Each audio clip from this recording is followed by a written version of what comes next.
anjin teh wahai Muhammad Samsun lir teu beda jeung panon poe. Begitu panon poe nyorot,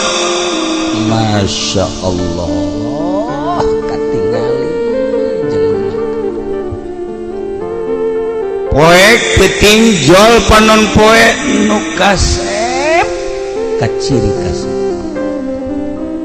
nu geulis komo nu geulis marada remeng-remeng endekna kadeuleu bae hideung kadeuleu ku panon poe mah kabeh isuk-isuk begitu panon poe timbul ya Allah eueuh nu teu kadeuleu boro jelema hewan jarum potong ge nuragan kadeuleu kabeh eta panon poe kasorot kabeh ku panon poe anta Samsun.